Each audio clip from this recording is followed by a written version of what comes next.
लोग अनएम्प्लॉयमेंट को लेके जूझ रहे हैं, कहाँ जाएं, जॉब्स नहीं है, प्रॉब्लम्स हैं।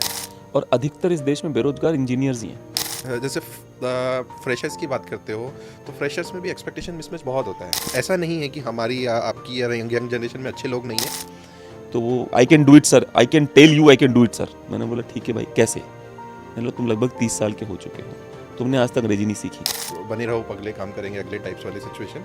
अब IAS नहीं हुआ तो चलो बीटेक कर लेते हैं, ऐसे लोग होते हैं। तो उन्हीं उसमें से ही थे वो। अगर आप जॉब छोड़ने को तैयार अपनी मर्जी से, आप $2000 और निकलो यहाँ से।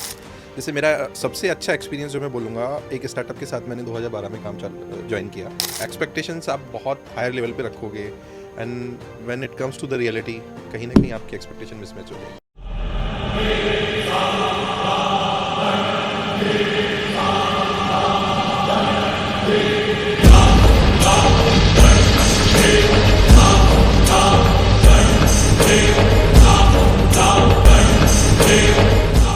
अगर वो रिस्पॉन्सिबिलिटी मेरी नहीं है और मेरे पास राउट भी हो रही है तो मैंने कभी उससे पीछे नहीं हटा कि यार चलो बने रहो पगले, काम करेंगे अगले टाइप्स वाली सिचुएशन। कि चलो ठीक है, आ रहा है मौका, कुछ आपके लिए भी लर्न करने को मिलेगा। हो सकता है आपका थोड़ा सा स्ट्रगल रहे 2 दिन 4 दिन 10 दिन इन चीज़ों को अचीव करने के लिए, बट इन सब चीज़ों का 18 साल में एक इतना बड़ा एडवांटेज मुझे मिला कि मैंने ऑलमोस्ट बिजनेस के जितने भी एंगल्स होते हैं, स्टार्टिंग फ्रॉम कस्टमर सर्विस और आपका जो ओवरऑल एक CEO या CFO पर्सपेक्टिव से आप चीज़ों को देखना चाहते हैं, वो सारी की सारी चीज़ें मैंने कवर अप कर ली। जैसे मेरा सबसे अच्छा एक्सपीरियंस जो मैं बोलूँगा, एक स्टार्टअप के साथ मैंने 2012 में काम ज्वाइन किया। वहाँ पे मैं ज्वाइन किया एक ऑपरेशन मैनेजर वाली काइंड ऑफ पोजीशन पे, जहाँ पे मुझे एक लिमिटेड एरिया को टैकल करना था। जैसे ही 1 महीना मैंने ज्वाइन किया और सिचुएशन क्या हुई कि because they were also into a growing phase में हुआ कि उन्होंने मल्टीपल चीज़ें एक साथ इन्वेंट की या फिर एग्जीक्यूशन स्ट्रेटजी में डाल दिया। उन सब रीजन सिनारियोज में उनकी चीज़ें फट गई ग्राउंड पे। 3 दिन के लिए जो उनका सोशल मीडिया था, दे वर लिटरली क्राइंग कि हम लोगों से बहुत बड़ा ब्लेंडर हो गया और अभी हम इस सिचुएशन को कैसे मैनेज करेंगे। वहाँ पे सिनारियोज में था जैसे we were having a team of 10 core people. अच्छा। उसमें से 7 से 8 ऐसे थे, काम करो बने रहो पगले, काम करेंगे अगले टाइप्स। 7 से 8 उस सिचुएशन में भी मेरे को 9 to 6 वाली जर्नी अडॉप्ट करनी है, मैं आऊँगा चला जाऊँगा। बट 2 से 3 लोग ऐसे थे जहाँ पे वो रियली मतलब उस प्रॉब्लम को अंडरस्टैंड करके फाउंडर के साथ अटैच होकर चीज़ों को उन्होंने संभाला। सो 15 से 20 दिन के अंदर अंदर इन सब चीज़ों को सिनारियोज को चेंज करने में लगा। बट उसका इम्पैक्ट ये हुआ कि आप प्रेशर में उन सारी चीज़ों को कैसे हैंडल कर सकते हो, क्या आपकी डिसीजन मेकिंग हो सकती है, प्लस आपके अंदर जो एक एंटरप्रेन्योर स्किल्स है वो आप कैसे बिल्ड कर सकते हो। मैं ऐसा मानता हूँ अगर मैं भी अगर 9 to 6 वाले कल्चर में शायद उनके साथ होता तो ठीक है, उस टाइम पे शायद मेरी पर्सनल और प्रोफेशनल लाइफ दोनों बैलेंस होती, बिकॉज जो मुझे असाइन किया गया था मैं डिलीवर कर रहा था। बट मे बी जहाँ मैं आज हूँ वहाँ नहीं पहुँच पाता, वो स्किल्स मेरे अंदर बिल्ड नहीं हो पाती। तो मेरा ऐसा मानना है कि जॉब को हम लोग जॉब की तरह ना देखें, जॉब के साथ साथ ठीक है प्रोफेशनल पर्सनल सब लोग बोलते हैं कि बैलेंस होना चाहिए, ऑब्वियसली बैलेंस होना चाहिए, but at the end you also want to grow in your career. और जब तक आप उन चीज़ों को समझोगे नहीं, जब तक आप उनकी ऑनरशिप नहीं लोगे, शायद आपकी लर्निंग्स भी लिमिटेड हो जाएंगी। और जिसके साथ भी आप काम कर रहे हो, आप किसी भी फील्ड में हो, किसी भी इंडस्ट्री में हो, किसी भी इंडिविजुअल के साथ काम कर रहे हो, आपकी वो बॉन्डिंग जो है नहीं आ पाएगी। बिकॉज अगर मैं आपके साथ काम कर रहा हूँ तो आप मेरा देख रहे हैं कि मेरा क्या कैलिबर है। आज मैं एक लेट्स से ग्रेड A पे हूँ, but when you are seeing me कि नहीं यार इसके अंदर पोटेंशियल है, जो भी मैं टास्क इसको असाइन कर रहा हूँ इसको नहीं आता, but he is willing to learn. और जब ये लर्न कर रहा है तो चीज़ों को थोड़ा बेटर वे में डिलीवर करने की भी कैपेबिलिटीज़ रख रहा है। तो आप भी शायद मुझे लाइक करना शुरू करके मुझे वो अपॉर्चुनिटीज़ दोगे जिससे मैं आपके साथ साथ मैं भी ग्रो कर पाऊँ। तो ये बहुत इंपॉर्टेंट है। आज की जनरेशन में कई बार हम लोग देखते हैं जैसे लोग ये अनएम्प्लॉयमेंट पहले भी था, जनरेशन को ब्लेम नहीं कर सकते। लूजर्स हर जनरेशन में होते हैं, हमारे टाइम पे भी थे बहुत सारे। क्या बात कर रहे हैं?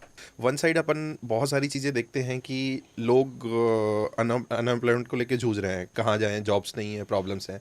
दूसरी साइड अगर आप मेरे से बोलोगे being an entrepreneur and A founder, मेरे को कभी अच्छा रिसोर्स टैलेंट मिल ही नहीं पाता है। आप 10 कैंडिडेट इंटरव्यू करोगे, लिटरली यू विल फील कि यार आप किससे मिल रहे हो, क्या इन लोगों का थॉट प्रोसेस है। एक्सपेक्टेशंस आप बहुत हायर लेवल पे रखोगे and when it comes to the reality, कहीं ना कहीं आपकी एक्सपेक्टेशन मिसमैच हो जाएंगी।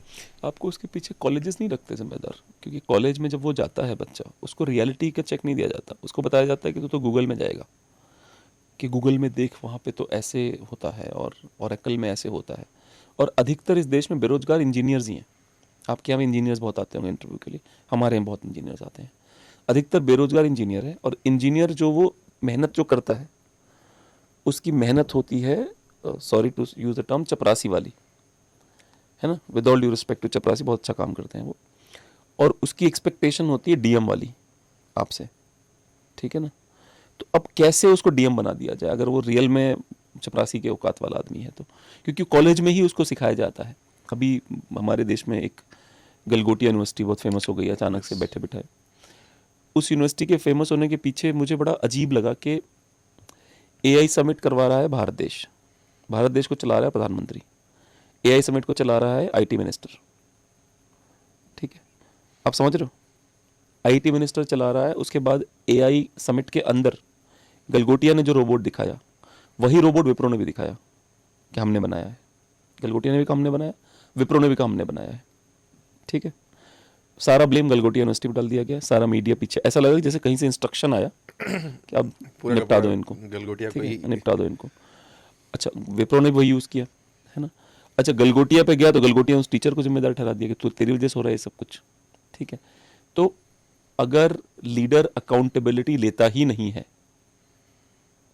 जो प्रमुख लीडर है जितने भी हैं, जैसे आप अपनी कंपनी में कुछ फेलियर हो जाए और आप बोलो तेरी वजह से हुआ है, अकाउंटेबल तो आप हो ना।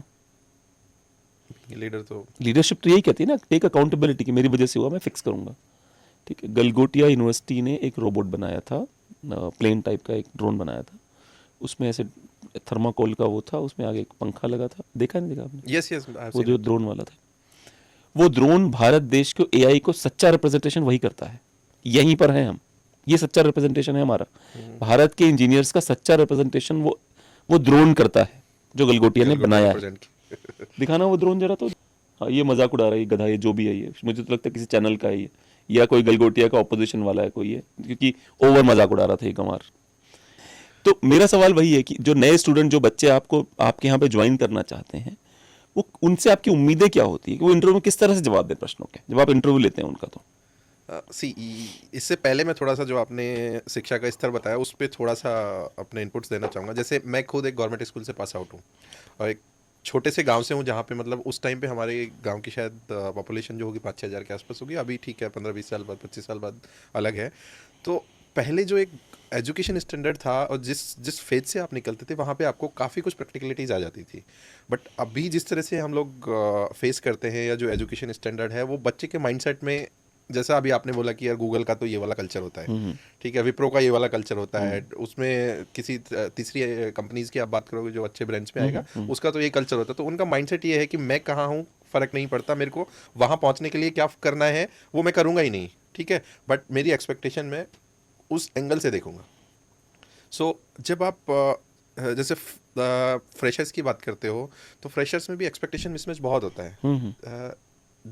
ठीक है, आप एक अच्छा पे एक्सपेक्ट करते हो, अच्छे इंस्टीट्यूट से पढ़ के आए हो, आपके साथ लगा हुआ institute tag, that's also fine. But जब मैं सवाल पूछता हूँ तो जवाब तो दो ऐसे इंस्टीट्यूट वाले, वो कहीं ना कहीं आपकी इंटरव्यू में कन्वर्सेशन में झलकना तो चाहिए। आप बात करोगे कि ये वाले सिनारियोज में इस प्रोफाइल के लिए how are you going to manage those scenario. ठीक है, आपको प्रैक्टिकल नॉलेज नहीं है, बीइंग ए फ्रेशर वो सारी चीज़ें आपने शायद अभी नहीं फेस करी है, बट थ्योरेटिकल तो आप वहाँ से निकल के आए हो तो आपके आंसर्स कहीं ना कहीं वो सिंक होने चाहिए। वो नहीं है, जैसे अभी मैं एक लाइव एग्जांपल देना चाहता हूँ।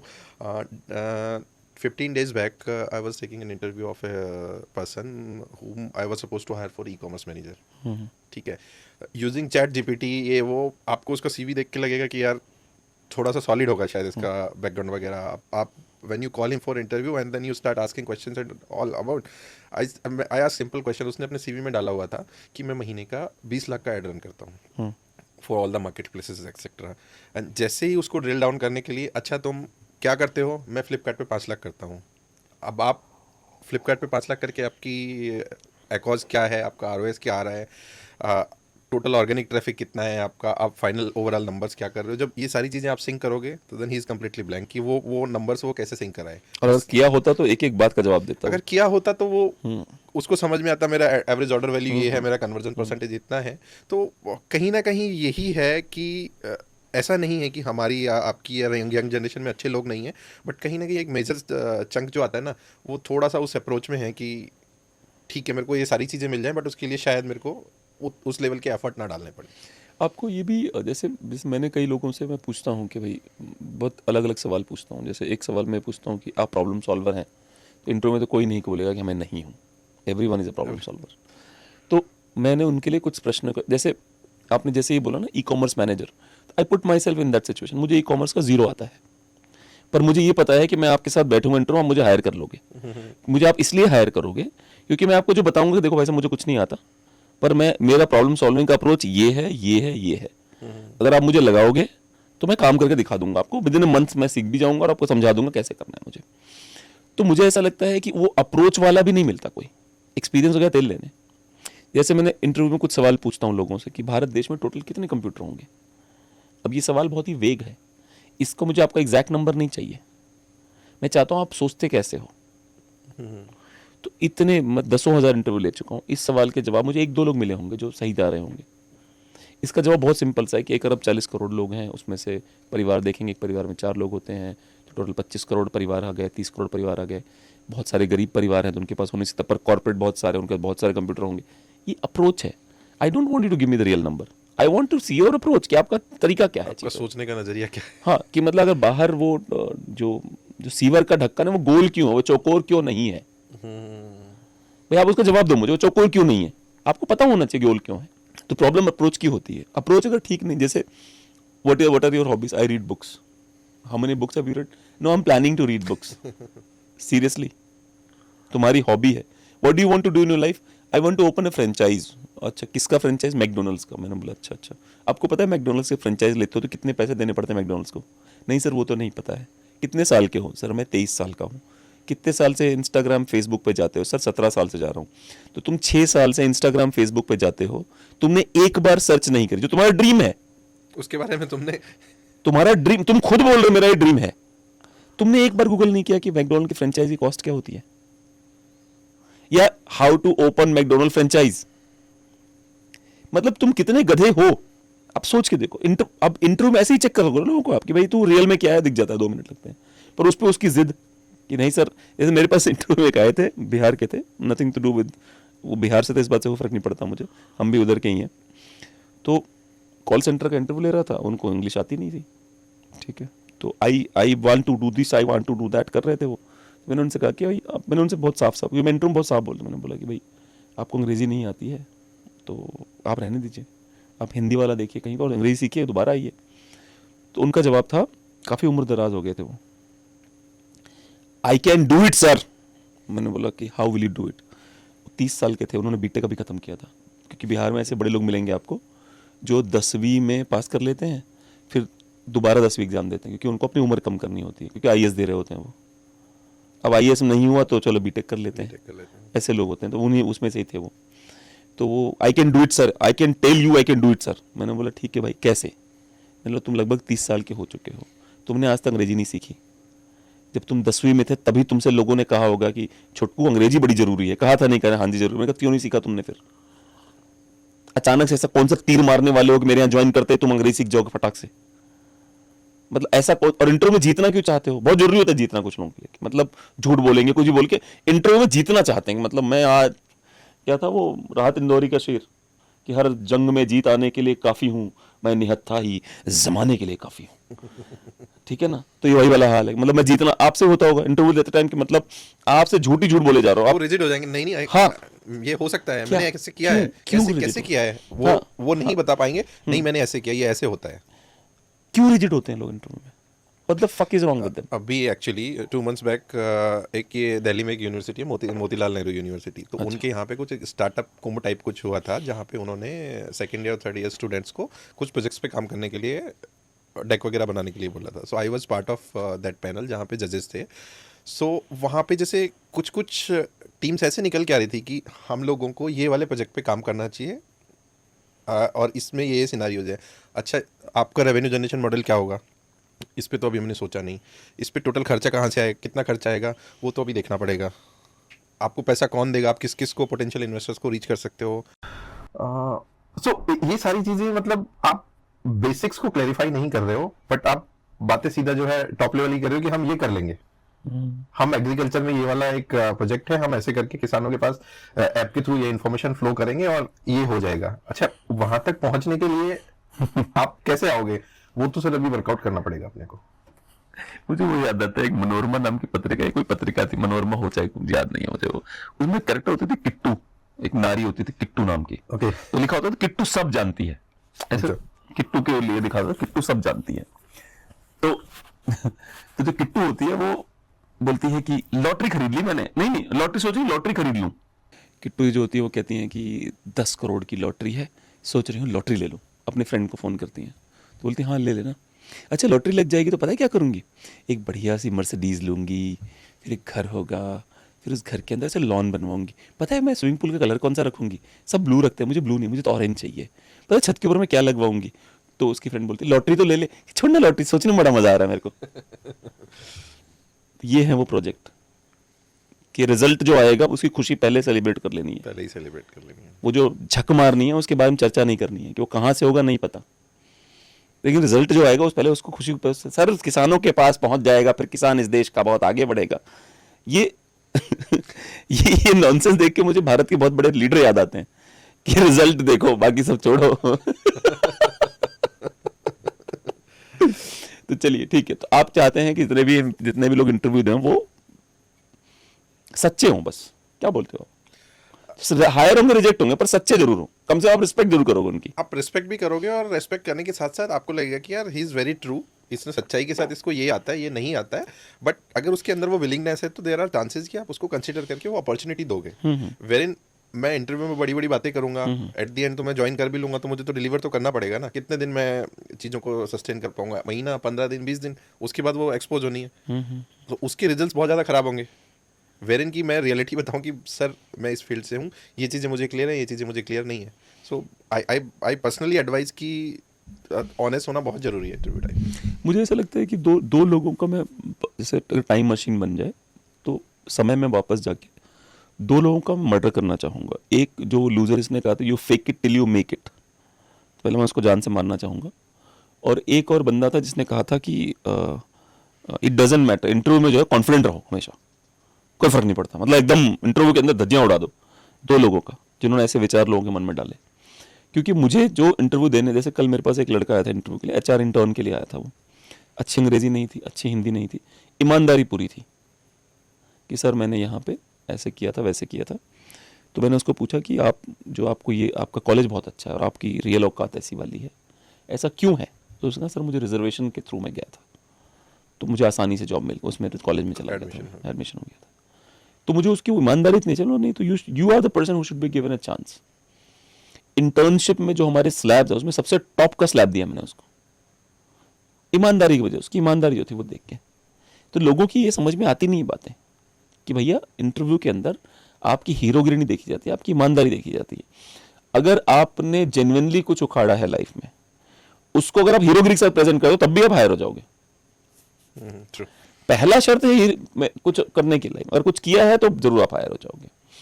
चलिए आपने बताया जॉब में आपने कैसे काम करा, इंटरव्यू कैसे लेते हैं। अब फिर आप आ गए एक लेवल पे, आपने इन्वेस्टमेंट कैसे मैनेज करी थी, what was your approach to manage investment for your business. ये एक ऐसा सवाल है जो मतलब स्टिल, जैसे अभी मेरे को बिजनेस में 6 साल के आसपास हो गए and we reached at certain level जहाँ पे वी कैन से कि चीज़ें थोड़ा सा बैलेंस्ड एंड मैनेज्ड है, but initially it was really difficult. जैसे मैंने इनिशियली जब बिजनेस स्टार्ट किया था 15-18 साल जॉब करने के बाद, ऐसा नहीं था कि जस्ट ऑन पेपर ही वो चीज़ों को वर्कआउट करके सोच के हम लोगों ने बिजनेस लॉन्च किया। तो we worked out all the permutation combination की कैसे क्या चीज़ें होनी चाहिए। पैरेलली मैंने बिजनेस के साथ साथ जॉब भी किया था, 1.5 साल तक अपने बिजनेस को सपोर्ट। शुरू करने के बाद जॉब भी करते थे आप, मतलब आपने डबल शिफ्ट में हो गए थे। डबल शिफ्ट में हो गया था। जैसे मैंने 2021 में जून में अपना बिजनेस रजिस्टर किया and I was working until August 23।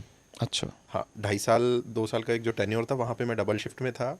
And इसके रीजंस भी ऑब्वियस थे। जब भी आप कितना भी ट्रायल एंड टेस्टेड प्रोडक्ट हो, अगर आप किसी भी चीज़ को लेके मार्केट में जाना चाहोगे तो मार्केट आपको इतना इजीली एक्सेप्ट नहीं करेगा। You have to give your best. तो उसका जो टाइम पीरियड होता है वो 6 महीने से 12 महीने के बीच भी हो सकता है। कभी कभी किसी सिनारियोज में वो शायद एक्सटेंड भी कर जाता है। तो मेरा जो वो 2.5 साल का टेन्योर था, आई वुड से कि ठीक है, वर्किंग आवर पर्सपेक्टिव से थोड़ा सा ज़्यादा हो सकता है, 18 घंटे 20 घंटे आप कह सकते हो उन चीज़ों को। क्योंकि आपको जैसे उस टाइम पे वर्किंग शेड्यूल कैसे मैनेज होता था मेरा, around 5 o'clock you start your day, 5 to 9 you have to work for your own startup, 4 9:30 घंटे 9 बजे सुबह वहाँ सुबह 9:30 10 o'clock यू रीच ऑफिस, 7-8 बजे के आसपास आप वहाँ पे भी अपनी रिस्पॉन्सिबिलिटी से कॉम्प्रोमाइज़ नहीं कर सकते। And क्योंकि आप अच्छी पोजीशन पे रहे होंगे, आपको अलाउड नहीं हो कॉम्प्रोमाइज करना। या बिकॉज उस टाइम पे I was working as a director operations, तो आपके ऊपर अगर कोई रेस्पॉन्सिबिलिटी, कोई ऑनरशिप है, तो आपके एथिक्स आपको अलाउ नहीं करते हैं कि आप उनके साथ कॉम्प्रोमाइज करके अपनी पर्सनल चीज़ों को ज़्यादा दैट इज फोकस करें। Accountability actually. So that ways शाम को 8-9 बजे जब आप फ्री होते हो, then again you have to think about your startups. वो 18-20 घंटे के आसपास आपका हो जाता है। ऐसा करके मेरा 2 से 2.5 साल चला। इनिशियली जर्नी मैंने स्टार्ट किया, मतलब मार्केट प्लेसेस के साथ ही शुरू किया। एक बहुत बड़ा गलती किया मैंने, लॉन्च करते ही मैं मीशो पे चला गया। मैंने बोला भाई यार यहाँ तो सब कुछ धूम मचा देंगे। 15 दिन के अंदर अंदर मुझे समझ में आ गया कि इससे बड़ा ब्लंडर मैं कर ही नहीं सकता। प्रॉब्लम क्या हुई थी मीशो? मीशो का जो एक वे ऑफ वर्किंग है वो इस तरह का है कि वहाँ पे आपको चीज़ें तो काफ़ी सस्ती मिल जाती हैं, ठीक है, बट वहाँ पे आपको क्वालिटी नहीं मिलेगी। कस्टमर्स की एक्सपेक्टेशन होंगी मुझे 99 199 में सब कुछ मिल जाए। और दूसरा सब बिगेस्ट जो ड्रॉबैक है उन लोगों का वो ये होता है कि इन केस अगर आपको प्रोडक्ट रिटर्न आ रहा है तो आप भूल जाओ कि आपका गया प्रोडक्ट आएगा। अच्छा, आपको तेल, साबुन, अंडरवियर अरे बाप कुछ रे। भी आ जाएगा। अच्छा। And you have no possibility to get the claim from the Meesho side से। आपको वो क्लेम की कोई पॉसिबिलिटीज नहीं होगी। तो उस तो मीशो क्या करता है क्लेम पे? क्या करता है? जैसे मिंत्रा वाले देते हैं 70% या 50% कुछ देते हैं, मीशो क्या करता है उसमें? अभी तो मैं सिंस मीशो के साथ मैं उसी टाइम पे महीने 1.5 महीने किया था, तो पॉलिसी से बहुत ज़्यादा अवेयर नहीं हूँ। बट उस टाइम पे उनकी पॉलिसीज ही कुछ इस तरह की थी कि आपको क्लेम सबमिशन के लिए एक लिटरली बोलते हैं ना कि आपको इस हद तक प्रॉब्लम खड़ी हो जाएंगी, आप बोलोगे भाई मुझे नहीं चाहिए, मैं खुश हूँ इसमें, कोई बात नहीं, गलत आया ठीक है। मैंने शायद 1 महीना मैक्सिमम उनके साथ काम किया होगा। 1 महीने में मेरे को डे 1 से 1000 ऑर्डर आ गए। 1000 में से 650 तो रिटर्न आ गए। अब उस रिटर्न में से भी 300-400 जो है मेरे प्रोडक्ट ही नहीं है। तो उस ट्रैक्शन का, उस विजिबिलिटी का बिजनेस सेंस में कोई फ़ायदा ही नहीं है। ऑन टॉप ऑफ एवरीथिंग लोगों का माइंडसेट है कि अच्छा तुम्हारा ब्रांड मीशो पे है, तो वो एक अलग से सिनारियोज है। तो वो 1 महीने हम लोगों ने करने के बाद देन इनिशियली मेरा स्टार्टिंग से ही विजन क्लियर था कि मेरे को अपना ब्रांड कहाँ पोजीशन करना है और उस पोजीशनिंग के लिए क्या क्या चीज़ें हम लोगों को बैकएंड में अलाइन करनी है। So immediate after Meesho I went to Myntra since I was in industry. तो थोड़ा सा मुझे बेनिफिट मिला कि आपके नेटवर्क में, क्योंकि मिंत्रा में रजिस्टर करना आसान नहीं है, कोई नया एंटरप्रेन्योर होगा तो उसके लिए, है ना? अभी तो मिंत्रा की भी एक अलग कहानी है, मैं आता हूँ उस पर। बट उस टाइम पे क्या था कि मिंत्रा काफ़ी कुछ चीज़ों को फिल्टर आउट करता था। दे वर वैलिडेटिंग कि आप अगर एक ठीक ठाक ब्रांड हो तो ही you can sell your product on Myntra, because वहाँ पे मिंत्रा का ट्रस्ट कस्टमर को जा रहा है। सो आई वाज फॉर्चुनेट बिकॉज उसी इंडस्ट्री में काम कर रहा था, तो थोड़ा से कनेक्ट्स थे, but still I took time. And जब से हम लोग मिंत्रा पे लाइव गए देन हम लोगों को शायद पीछे देखने की ज़रूरत नहीं पड़ी। एक काम करें, मीशो की रिटर्न पॉलिसी क्या है, पढ़ते हैं जरा हिंदी में। तो मीशो सबको एक्सेप्ट कर लेता है सबको, इजीली, आप जाके आप जस्ट लॉगिन क्रेडेंशियल डालो, इमीडिएटली आपके प्रोडक्ट लाइव हो जाएंगे। जाओ पॉलिसी ना, सबको लौटाए गए सामान अनबॉक्सिंग करते समय हमेशा वीडियो बनाए ताकि दावा सफल हो। अगर रिटर्न आया तो उसको वीडियो बनाइए खोलते टाइम कि भाई ये रिटर्न में आया है, साबुन आया कि तेल आया है कि लोगों ने अपने बाल भेज दिए काट के। पर इस वाले सिनारियो में सुशील जी, जो एक छोटा सेलर है उसके पास वो सेटअप ही रेडी नहीं होगा वीडियो बनाने का, जहाँ पे आप और प्लस वो वीडियो रखेगा कहाँ पे? कहाँ वो मोबाइल से बनाएगा, वो सीसीटीवी या कुछ ऐसी अगर मेरे पास 650 आ गए, 650 प्रोडक्ट आ गए, तो मैं कितना मोबाइल बनाऊंगा? डेटा, मुझे डेटा लेना पड़ेगा। कैसे मैं उसको सेव करूंगा, कैसे मैं उनकी ट्रैकिंग्स करूंगा? तो मैं अगर अच्छे स्केल पे काम कर रहा हूँ, ठीक है, मेरे पास वो सारे के सारे संसाधन है जहाँ पे मैं आज अफोर्ड कर पाऊंगा। बट एक एमएसएमई पर्सपेक्टिव से जहाँ मेरी कैपेबिलिटी नहीं है, इनिशियल लेवल पे मैंने शुरू किया है, जो आप डिमांड कर रहे हो मेरे से क्लेम के लिए, वो मैं जाके भी नहीं कर पाऊंगा। तो डायरेक्टली अच्छा, I would not advise actually new entrepreneurs to start the journey through Meesho at least. अच्छा। तो मीशो, अभी देखना मीशो को मिला है कोई, मैंने सुना बहुत सारा पैसा मिल गया इनको भी। इनको पैसा कैसे मिल रहा है? फंडिंग, मीशो की रिसेंट फंडिंग से सुना है $25 मिलियन कुछ मिला है इनको। I see. इनको फंड कर कौन रहा है अगर इनकी स्थिति ये है तो? ऐसे शुरुआत में मीशो ने प्रारंभिक सार्वजनिक प्रस्ताव IPO लो भाई, IPO भी आने वाला है। 2439 करोड़ की सफल एंकर निवेश प्राप्त हुआ। सोचिए, आप बोल रहे हो कोई उस पर मत जाओ, इनको पैसे ही पैसा मिल रहा है। ये एक बात, तो ये फंडा क्या है, किस बेसिस से पैसा देते हैं? जैसे मैं एक बात बताता हूँ, मैं एक बहुत ही मीम देख रहा था बड़ा अच्छा सा। उस मीम में बना हुआ था कि एक बंदा है जिसका अनाज का बिजनेस है 200 साल पुराना, ट्राइड टेस्टेड, और वो दिखाता है कि मेरा रेवेन्यू 200 करोड़ है महीने का, ठीक है। जैसे कार्टून बना हुआ है तो लिखा हुआ है कि मेरा 200 साल पुराना धंधा है, इतने का रेवेन्यू है। और उसी के बगल में एक वो बैठा हुआ है, क्या कहते हैं उसे, उसी के बगल में एक बंदा बैठा हुआ है जिसके पास कहता है मेरे पास कुछ नहीं है, मैं आईआईटी कानपुर से हूँ और मेरे पास मेरा एआई का सेटअप है और ये सेटअप करूंगा मैं और ये मेरा पैसा ये आपको मिलेगा, तो सारे वो कार्टून दिखाए, सारे भाग के उस एआई वाले के पास एआई पहुंच पे गए शिफ्ट हो जाए, और इस बेचारे को कोई पूछ नहीं रहा। जिसका क्यों है सॉलिड ऐसा? बिजनेस है। क्यों है ऐसा? Why is this like this? India में कहीं ना कहीं वही है कि लोगों का माइंडसेट कुछ हाइप इस तरह से क्रिएट हो गई है शायद। इसी तरह का एक मीम्स में अभी भी देख रहा था कि किसी का एक फैमिली बिजनेस था, एक टेक एंटरप्रेन्योर था, फैमिली बिजनेस का सब कुछ प्रॉफिटेबिलिटी है, सारी चीज़ें हैं, और टेक वाले के पास है कि आई एम जस्ट थिंकिंग अबाउट कि मेरे को ये करना है, ठीक है, देन इन्वेस्टर इज सेइंग कि जो फैमिली बिजनेस है तेरा कुछ नहीं हो सकता, तो निकल यहाँ से, टेक भैया तुम आओ मेरे पास, तुम्हारा क्या सोचना है। सो कहीं ना कहीं शायद आज से 5 साल पहले शायद थोड़ा सा सिनारियोज इसी डायरेक्शन में था, बट अभी इन्वेस्टमेंट के लिए भी रूल्स क्राइटेरिया थोड़े से चेंजेस हो गए हैं। लोग सीरियस हैं लोग फैमिली serious बिजनेस को हैं। लेकर के। हाँ, पहले तो आपने कुछ भी एबीसीडी टेक्नोलॉजी के नाम पे लेके आए एंड देयर आर चांसेस कि आपको फिर आपने अपने बढ़िया फ्लैट खरीदा, आपने बढ़िया गाड़ी ली अपने लिए। अब जैसे कोई कंपनी ब्रांड है जोमेटो नाम का, ठीक है, उसके कोई मालिक हैं भाई साहब, उन्होंने अपना शेयर वेयर बेचा बाचा, वो बुगाटी वुगाटी लेते रहे, कंपनी लगातार घाटे में चल रही है, पर वो व्यक्तिगत रूप से बहुत अमीर हो गए हैं। तो ये जो फंडा है बिजनेस करने का, इसमें क्या होता है, झेलता कौन है? जनता। जनता जो उनके शेयर को खरीदती है वही तो झेलेगा, और कौन झेलेगा? एट द एंड, जैसे आपने नाम लिया जोमेटो का, उसका भी क्या है, वो जनता पे आया, आईपीओ आ गया, आपका मेरा पैसा लगा हुआ है, फाउंडर निकल गया लेके। बट मेरा सवाल वो भी है ना कि जो जनता ऐसे लोगों के शेयर खरीदती है उसको भी थोड़ा सावधान होना चाहिए कि किसके शेयर ले रही हो तुम। मतलब अगर जैसे इलॉन मस्क है भैया, वो अपने शेयर के लिए जान देने को तैयार है। जेफ बेजोस है, इंडियन एंटरप्रेन्योर को फर्क ही नहीं पड़ता, वो इतने गरीबी से निकले हैं या इतने अमीरी से, समझ में नहीं आता चक्कर क्या है। अब जैसे हमारा जो मेरी पत्नी का जो ब्रांड है उस पर वो फंडिंग के लिए बात कर रही है, कोशिश नहीं बात कर रही, तो उनको लिटरली सरकास्टिक, जब वो अपनी शर्तें बताती हैं कि मैं ये हूं, मैं ये हूं, मैं वो हूं, उनको सरकास्टिक लोग बोलते हैं गुजराती बनिया है क्या आप? लिटरली उनको आ जाता है गुजराती बच्चों के लिए खड़ा कर रहे हैं कहा क्या आप इस ब्रांड को? सोचो कैसे के सवाल पूछे जा रहे हैं। इसका मतलब ये है कि जो फंड देने वाला है वो चाहता है कि आप भी बनाओ, मैं भी बनाता हूं मिलके, और निकल लेंगे, दोनों साइड हो जाएंगे। यही हुआ ना इसका मतलब। इसका मतलब यही है, माइंडसेट। माइंडसेट यही वाला है ना कि मतलब मैं ना रेवेन्यू देख रहा हूं ना मुझे कुछ नहीं, सिर्फ मेरा मतलब आप भी बनाओ, वही बना दो, निकल लेंगे, साइड हो मैनिपुलेट जाएंगे। करते हैं, बाद में आईपीओ के थ्रू निकल लेते हैं। थॉट प्रोसेस ही हुआ है। थॉट प्रोसेस वही हो गया है ना। तो प्रॉब्लम यही है ना कि जब जब तो आपको क्या लगता है 4 ट्रिलियन की इकोनॉमी दिखा तो रहे हैं हम, ऐसे बिजनेस के बेसिस दिखा रहे हैं हम 4 ट्रिलियन इकोनॉमी, ये धंधा है हमारा कि एंटरप्रेन्योर शेयर बेच दे रहा है आपने, जिसने शुरू किया उसको ट्रस्ट नहीं अपनी कंपनी पे। और ये मैक्सिमम सिनारियोज में ऐसा नहीं, 1-2% एंटरप्रेन्योर ऐसे हो, आपको मोर देन 90-95% एंटरप्रेन्योर्स ऐसे मिलेंगे जो अपना निकल लेगा शेयर बेच के। सोचिए, मतलब मैंने जो कंपनी शुरू करी मुझे खुद भरोसा नहीं उस कंपनी में। एक बार इलॉन मस्क ने, मुझे याद है जब कितना पैसा है उसके पास, उसने $420 मिलियन के अपने शेयर बेचे थे शायद टेस्ला में। टेस्ला के शेयर नीचे गिर गए थे उस दिन, जबकि उसका हक है भाई, टेस्ला में उसका शेयर 150 बिलियन से ज्यादा है, 400 मिलियन का बेच रहा है वो, इतना पैसा है मेरा, उस पर लोग गुस्सा हो गए कि मतलब तूने कैसे बेचा।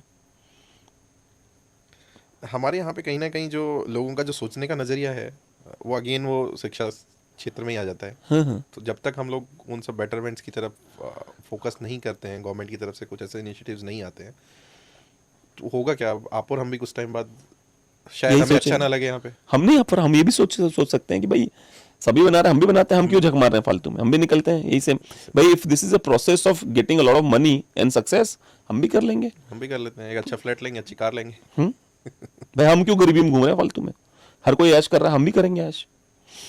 चलिए ये फ्रस्ट्रेशन से बाहर आते हैं, ठीक है। अब मिंत्रा पे चले गए, उसके बाद क्या हुआ? सो जैसे ही हम लोगों ने हमारा जर्नी मिंत्रा से स्टार्ट हुआ, ऑब्वियसली प्रोडक्ट फीचरिंग हम लोगों की हम उसी तरह से हम लोगों ने बिल्ड की थी, तो वहाँ पे काफ़ी पॉजिटिव रिस्पॉन्सेज आना अपने। एक एंटरप्रेन्योर को मिंत्रा पे जाने के लिए क्या चाहिए, कैसे हो जा सकता है मिंत्रा पे, अगर उसकी जान पहचान भी नहीं है तो? अगर आप कोई अपना प्रोडक्ट मिंत्रा पे लॉन्च करना चाहते हो, तो वैसे तो मिंत्रा का एक सेलर ऑनबोर्डिंग फॉर्म होता है, जहाँ पे आप गूगल पे सर्च करके आप अपनी इन्फॉर्मेशन उसमें फिल करते हो। अपने आप को एनरोल करने के लिए मिंत्रा पे आपको first of all GST registration चाहिए, आपको ट्रेडमार्क चाहिए, आपका सेट ऑफ प्रोडक्ट साइज इतना होना चाहिए एटलीस्ट मे बी 50 to 100 के बीच में, जहाँ पे यू कैन जस्टिफाई कि आप इस तरह के प्रोडक्ट इस क्वालिटी में आप डील कर रहे हो। Once all these criterias are met, and then उसके बाद मिंत्रा इन सारी चीज़ों को एवेल्युएट करता है। इंस्पेक्शन भी होता है आपके प्रोडक्ट का कि कैसा है प्रोडक्ट? कुछ सिनारियोज में हो सकता है मिंत्रा टीम आपसे इंस्पेक्शन के लिए प्रोडक्ट डिमांड करे, अच्छा। बट वो डिपेंड करता है आपकी ब्रांड पोजीशनिंग और आपकी ओवरऑल कैसे इंटरेक्शंस होते हैं टीम के साथ। एज सच ऐसा कोई मैंडेट नहीं है कि 100% इंस्पेक्शन होना ही होना है आपके प्रोडक्ट का। सो अगर ये 2-3 क्राइटेरियाज आपके मैट हो जाते हैं तो देन आप मिंत्रा पे एलिजिबल हो जाते हो अपने ब्रांड को ऑनबोर्ड करने के लिए। आपने जब ऑनबोर्ड किया था तब 10 में से कितने ऑनबोर्ड होते थे और अब कितने हो रहे हैं? मैंने जब ऑनबोर्ड किया था तो 10 में से हार्डली शायद एक ऑनबोर्ड होता होगा। अभी के सिनारियोज में अगर आप बात करो कि मिंत्रा को लाख सेलर्स रीच कर रहे हैं तो वो बोलेंगे मेरे पास 2 लाख क्यों नहीं आ रहे, मैं सबको ले लेता हूँ। सो मिंत्रा के केसेस में भी अभी काफ़ी कुछ मार्केट सिनारियोज चेंज हुए हैं until last year. This is again my personal perspective, जो मिंत्रा के साथ मैं इतने टाइम से काम कर रहा हूँ। मिंत्रा का पहले फोकस था कि वो एक सेट ऑफ कस्टमर्स को टारगेट कर रहा था जहाँ पे they were looking for kind of a loyalty and the premium products feeling. अभी के सिनारियोज में मिंत्रा ने क्या किया है कि ठीक है, मेरे को एक अच्छा प्रोडक्ट नहीं चाहिए, मेरे को अच्छी क्वालिटी नहीं चाहिए, बट मेरे को मास वॉल्यूम के साथ डील करना है। आप मुझे सस्ते से सस्ता प्रोडक्ट लाइए, वो मेरे को मास सेगमेंट में कस्टमर्स के साथ डील करना है, जो कभी शायद मीशो या मीशो पहले करता था। मीशो को देख के शायद फ्लिपकार्ट ने वो सारी चीज़ें शुरू करी थी। अभी सेम सिनारियोज में मिंत्रा की तरफ वो डायरेक्शन हो रहा है। बहुत फनी है, मुझे पॉलिटिकल पार्टीज याद आ गई कि BJP is the new Congress, so Myntra is the new Meesho. Absolutely true. अब इसके पीछे उनका क्या विजन है, मतलब दे वर डूइंग रियली ग्रेट जहाँ पे वो क्वालिटी सेगमेंट में डील कर रहे थे। देखना मिंत्रा क्या हाल है, मतलब मिंत्रा क्यों ऐसा कर रहा है, जो भी कर रहा है वो ऊपर नीचे कर दे रहा है। मिंत्रा की सबसे कम कीमती की पेशकश करने की रणनीति में भारी मात्रा में बिक्री और सीमित समय के लिए आयोजित होने वाले सेल इवेंट जैसे EORS, गतिशील मूल्य निर्धारण, AI और क्लियरेंस या अधिक मात्रा में बिकने वाले उत्पादों पर रणनीतिक रूप से भारी छूट 50 से 90%। Like who wants to sell your product at 10%? ठीक है ना। विक्रेता बिक्री बढ़ाने के लिए प्रतिस्पर्धी कीमतें पेश करते हुए अपनी दृश्यता बनाए रखने के लिए बंडल डील, फ्लैश सेल, प्रायोजित विज्ञापनों का लाभ उठाते हैं। अच्छा, मतलब सही कह रहे हैं आप, आपकी बात तो सत्य निकली भाई। अधिक मात्रा में 50 से 60% की छूट, क्लियरेंस, डेट स्टॉक पुराने पे 70 से 90% की छूट। क्या बात है। पर इस मार्केट को टैकल करने के तो ऑलरेडी फ्लिपकार्ट या मीशो था। हाँ, आपको आने की क्या जरूरत पड़ी? आपके पास तो एक ठीक ठाक बिल्कुल कस्टमर बेस है, जो आप भी खुश हो, वो भी इन्होंने खुश है। इन्होंने कोई नया हाई इंटेलिजेंट बंदा हायर कर लिया होगा शायद। कई बार ये भी होता है ना कि भाई एक नया बंदा हायर किया आपने, उसने पूरे दिशा ही बदल डाली कंपनी की। शायद it's not official but may be Myntra is also owned by Flipkart. So slowly ये एंड बड़ा सही है ग्रेजुअली कि मतलब देयर आर बाहुबली चांसेस को किसने मारा? हाँ भैया, So, सही पूरा बताया पूरा का आपने। पूरा वही डायरेक्शन है। एंड इसके इम्पैक्ट जो एक क्वालिटी प्रोडक्ट में डील करता है, जैसे मैं अपनी बात करूँ, आप मुझे कितना भी बोलो कि आप 10 ऑर्डर डेली कर रहे हो, आप इसकी प्राइस 50% रिड्यूस कर दीजिए, आप 1 लाख ऑर्डर करने लग जाओगे, मैं कॉम्प्रोमाइज़ कर ही नहीं सकता उस चीज़ से। मेरा वो फोटे ही नहीं है, मेरे को वो प्रोडक्ट ऑफर ही नहीं करने मार्केट में जहाँ पे विजन ही नहीं था किसी चीज़ को लेके। तो क्या ही फ़ायदा है मुझे, मैं 10 कर रहा हूँ, 10 से ही खुश हूँ। तो भाई Myntra is owned by Flipkart. In May 2004 Flipkart acquired the fashion focused e-commerce platform Myntra for approximately 2000 crore. Bolstered its position in Indian fashion market while Myntra operates as separate. And Flipkart is owned by Walmart, right? Walmart. अच्छा, अच्छा, मतलब कि भल्लाल देव कहीं और ही बैठा हुआ है। Walmart घुमा रहा है वहाँ से, हाँ, रिमोट से क्या कर भल्लाल देवा वहाँ से इनको हैंडल कर रहा है, ये इसको हैंडल कर रहे हैं। बहुत बढ़िया। मैं तो बोलूँगा छोड़ो, कहाँ इतना टेंशन लेते, आप भी लगो उसी में, निकालो IPO MSME वाला, पैसे लेके आप भी बेच बाज के साइड हो जाओ, बोलो कि लो जी हम भी निकल गए। हाँ, सर एक्चुअली जो ब्रांड हम लोगों ने स्टार्ट किया उसके पीछे हमारा विजन थोड़ा डिफरेंट ही था। सो कभी भी ये एम नहीं रहा कि हम लोग 5 साल 10 साल बाद इसको खड़ा करके निकल लेंगे कहीं पे भी। ऑब्वियसली जब आप स्केल करते हो तो देयर आर चांसेस कि आपको मार्केट से इन्वेस्टमेंट उठाना पड़े, तो उसके लिए आपको इक्विटी या जो भी रिलीज करना है, but we never thought of कि हमें सेल करके पैसा बना के इधर उधर निकल लेना है। We are just trying to give kind of a premium feeling to the end consumer by offering the affordable price with quality. और उसको लेके ही हम लोगों का पूरा जो मर्चेंडाइज बिल्ड हो रहा है, उसी के अराउंड में हम लोग कर रहे हैं। Touch wood, I am happy to quote the numbers, I believe this year we are going to serve near about 20-25 lakh customers. अच्छा, क्या हमारी जो प्रेजेंस है, इनिशियली हम लोगों ने जैसे मिंत्रा से शुरू किया था, मिंत्रा के बाद देन हम लोग फ्लिपकार्ट, अमेजोन, नायका, टाटा क्लिक, इन सब पे हम लोगों ने वर्किंग स्टार्ट की। 6 महीने पहले हम लोगों ने क्विक कॉमर्स पे भी हम लोगों अपने आप को ऑन बोर्ड किया, जहाँ पे कस्टमर्स अभी 10 से 15 मिनट 20 मिनट की टाइम पीरियड में अपना पसंदीदा प्रोडक्ट जो है ज्वेलरी से कहाँ पे है क्विक कॉमर्स, मतलब कौन सी? रिलेटेड। जेप्टो और ये सब? We are live with Blinkit, अच्छा। बिग बास्केट। मिंत्रा ने भी अपना एक क्विक कॉमर्स लॉन्च किया है, एम नाउ, जो 30 मिनट्स डिलीवरी ऑफर करता है। We are also live with Swiggy, Instamart. अच्छा, इसमें कैसे मैनेज करते हो आप? वही प्रोडक्ट डालते हो जो स्टॉक में पड़ा होगा? इनके क्राइटेरियाज थोड़े से डिफरेंट होते हैं, जहाँ पे एक थॉरो रिसर्च के बाद एक असॉर्टमेंट हम लोग अपनी तरफ से प्रपोज करते हैं quick commerce market place team को, क्विक कॉमर्स कैटेगरी टीम को, एंड उस म्यूचुअल डिस्कशन के बाद हम लोग आते हैं कि ठीक है, there are certain products which ideally we should be launch. तो उन वाले सिनारियोज में वही होता है कि you have to manage the heavy inventory, because आपको उनके जो वेयर हाउसेज हैं, let's say Blinkit operate with 40 warehouses in India, तो आपको अपना उस प्रोडक्ट की इन्वेंट्री उन 40 लोकेशंस में आपको सप्लाई करना होगा, and as and when the secondary sale happens, वो ब्लिंकिट अपने आप वहाँ से मैनेज कर लेगा। मतलब आप एडवांस में भेज ही देते हो? मुझे एक बात बताइए, मेरे शो पे एक आए थे हरी भाई के पहले उनके वो थे जो धागों का बिजनेस था, धागे बनाते थे वो। फिर रिलायंस ने और एक और कंपनी का नाम लेकर इन्होंने सब खा गए, फिर सबको बाहर कर दिया गया। तो वो इस पे बात कर रहे थे, जो ये वाली जो कंपनियां हैं क्विक कॉमर्स वाली, कह रहे थे इनका टारगेट है कि जो नॉट इन योर बिजनेस, जो आपका काम है उसमें नहीं, बट कह रहे थे किराने वालों को ख़त्म करना चाहते हैं, जो किराने की दुकानें हैं पूरे देश में ख़त्म करना चाहते हैं। इसीलिए क्या है कि 200-200 करोड़ 300-300 करोड़ का नुकसान झेल रहे हैं, क्योंकि इसीलिए सस्ते में बेचते हैं।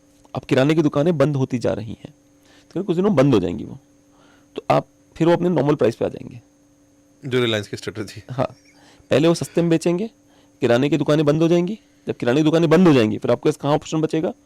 भाई किराने की दुकान पे 20 रुपए किलो लेट्स से चावल मिल रहा है, मैं 15 में बेच रहा हूँ, ठीक है। अब किराने वाले ने बंद कर दिया भाई कि ठीक है वहीं से मंगा लो। किराने वाले जब बंद करके मेरे पास ऑप्शन खत्म हो जाएगा, तो मैं चुपचाप से 20 पे आ जाऊंगा, मैं 22 पे चला 20 पे आऊँ या 25 पे आऊँ, मुझे 25 तो पे कोई आऊँ, रोक मेरी ही नहीं मर्जी, पाएगा ना, हाँ। मोनोपोली है। मोनोपोली है। तो ये स्ट्रेटजी यही है जिसकी, इसी के तहत 200-300 करोड़ रुपए का पर मंथ घाटा झेला जा रहा है कि कोई बात नहीं, झेलते रहो। जब ये बंद, और सोच के देखिए कि कितनी घटिया सोच के इस बिजनेस के ओनर्स होंगे कि आपको, मतलब मोनोपोली के चक्कर में आपको बर्बादी की तरफ पहुंचाने वाले लोग इसके बिजनेस ओनर्स हैं। With all due respect to them, I am sure उनका कोई प्लान होगा, पर उस प्लान में ग्रीड है, लालच है, कोई सोल्यूशन नहीं। जैसे मुझे पहले लग रहा था कि जब नए नए आए थे, तो आई वाज अंडर इंप्रेशन कि ये लोग, मुझे नहीं पता इनका स्ट्रेटेजी क्या है, तो and I was least interested in strategy क्या है। तो मुझे लगा कि क्या करते होंगे ये, जैसे मान लेते हैं कि ये सेक्टर 64 है, सेक्टर 64 में कितने किराने वाले हैं? 10 हैं। तो मैंने उन 10 से बात करी और बोला अपने प्रोडक्ट मुझे बता देना कि तुम्हारे पास क्या क्या पड़ा हुआ है, और मैं उसी हिसाब से अपने वो करूँगा। जैसे ही मैं करूँगा, अपने बंदा रखना, वो सामान उठा के पहुँचा देगा उनके यहाँ 10 मिनट में, 5 मिनट में। मुझे ये फीलिंग थी, मुझे नहीं पता था गेम कुछ और चल रही है, कि मैं अपना वेयर हाउस बनाऊंगा, मैं बल्क में माल खरीदूंगा। जैसे एक बिकानो नाम का ब्रांड है जिसकी वो आते हैं, वो सोन पापड़ी आती है, सोन पापड़ी आप बिकानो से बोलेंगे हमको दिवाली में 200 डब्बे चाहिए सोन पापड़ी के, बिकानो विल टेल यू कि भैया एक डब्बा पड़ेगा 110 रुपये, 105, जितने बताएं वो। आप जाते हो ब्लिंकिट पे या इस पे जो भी है जेप्टो पे, वहाँ कह रहे हैं नहीं 190 में देंगे हम आपको। फिर आप बिकानो को फ़ोन करते यार ये 90 में दे रहे हैं, तुम क्यों दे रहे हो 105 में? तो बोलेंगे कि नहीं उन्होंने हमसे डील करी है, उनको तो हमने 80 में दिया है, क्योंकि उन्होंने हमसे 1 लाख डब्बे खरीदे थे या 5 लाख डब्बे खरीदे थे, तो उनको तो हमने। अब वही बिकानो ब्रांड आपको उसी सस्ते में नहीं बेच पा रहा है जिस सस्ते में वो आपको क्विक कॉमर्स बेच रहा है। जो मैन्युफैक्चरर है वही, जो मैन्युफैक्चरर है वो नहीं बीट कर पा रहा है, आप सोच के देखिए। तो जब मैन्युफैक्चरर नहीं बीट कर पा रहा है, तो मैन्युफैक्चरर की भी खतरा आ गया साफ साफ, कहाँ तक लड़ोगे तुम इनसे? तो ये स्थिति है इंटरनल क्विक कॉमर्स वाले जो लोग हैं, कि स्थिति यहाँ तक पहुंची हुई है कि मतलब वो धीरे धीरे वो क्या करेंगे। और फिर वही अमेजोन वाला कि बिकानो बोलेंगे तेरे से खरीदना ही नहीं है हमको, या ना फिर एक काम कर तेरे शेयर का इतना हमको दे दे, जो वो करता है अमेजोन वाला, सबको की जबरदस्ती कब्जा कर लो उन कंपनियों पे, सब हमारे लिए काम करेंगे।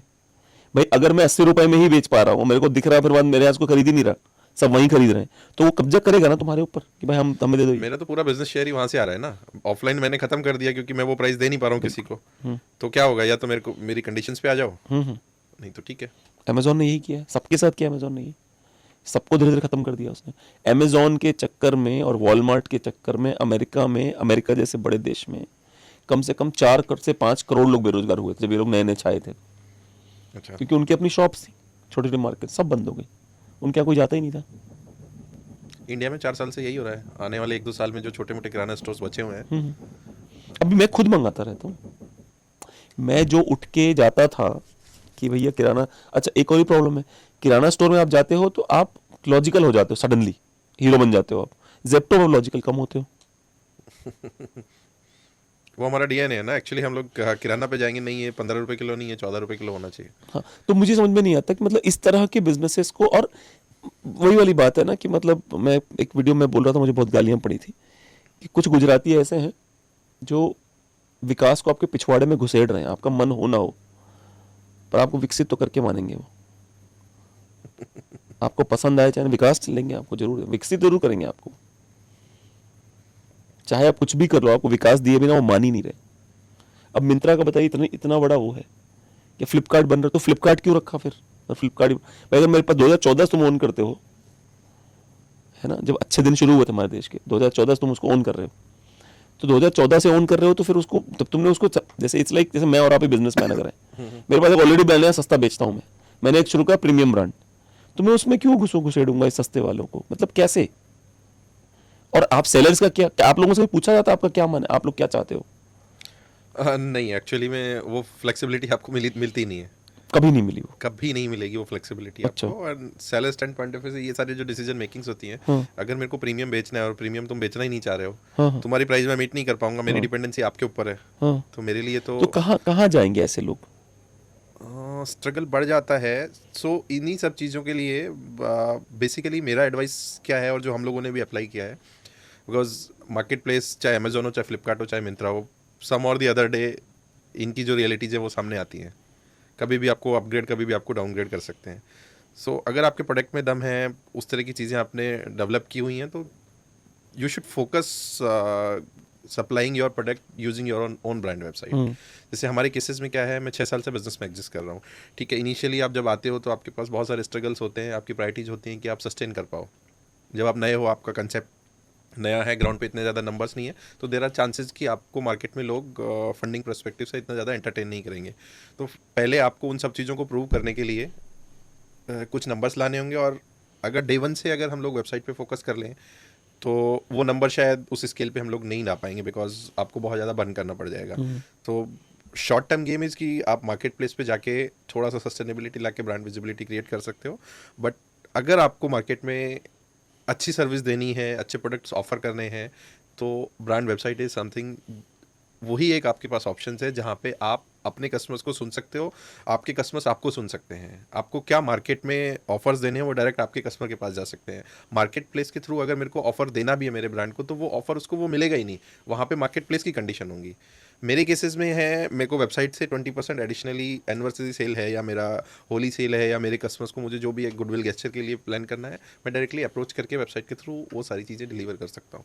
तो अभी पिछले 1 साल से जैसे जैसे सिनारियोज मार्केट में चेंज हो रहे हैं, we are also evolving our self. And अभी हमारा मेन फोकस हम लोगों ने जो शिफ्ट किया है वो वेबसाइट के थ्रू है।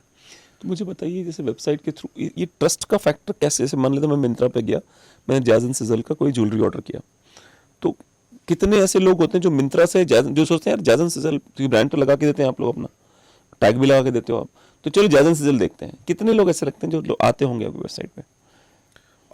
अभी के सिनारियो में अगर मैं बात करूं, तो मेरा जो एक ऑर्गेनिक ट्रैफिक का जो शेयर है, may be just because of all 5 year journey जो हम लोगों का रहा है, 15 से 20% हम लोगों का है जो सर्च के थ्रू हम लोगों के पास आ रहा है। तो 100 लोग अगर आपकी वेबसाइट पे आ रहे हैं तो 15-20 लोग खुद से सर्च करके आ रहे हैं। सर्च कर रहे हैं। और आप लोग जो ये पहले तो एड्स क्या होते हैं जो फेसबुक या मेटा पे जो ऐड रन की जाती हैं, आजकल सुना है गूगल से ज़्यादा वही चल रहा है उस फैशन ब्रांड्स में, मेटा पे ही जो लोग पुश कर रहे हैं, तो समझाइए कि वो क्या होता है और एक नॉर्मल बंदे को कैसे समझ में आएगी मेटा एड्स क्या होती हैं? ओके, सो आप 2 तरह के ट्रैफिक हम लोग वेबसाइट पे लेके आते हैं। एक होता है आपका ऑर्गेनिक। ऑर्गेनिक का मतलब ये हो गया कि लोग आपको खुद से आके सर्च करें कि जैज एंड सिजल पे मुझे ये सारी की सारी चीज़ें, ये मेंस ज्वेलरी है, ब्रेसलेट है, मुझे जैज एंड सिजल पे वर्कआउट करनी है। दूसरा होता है आपका पेड सिनेरियो, जहाँ पे आप कस्टमर्स को फोर्सफुली उनके इंटेंट के बेसिस पे अपना प्रोडक्ट विजिबल कर रहे हो। तो मैं थोड़ा सा मेटा को लेके डिटेल में अगर बात करूँ, तो मेटा के केसेस में क्या होता है कि Meta gives you an option to create the set of audience.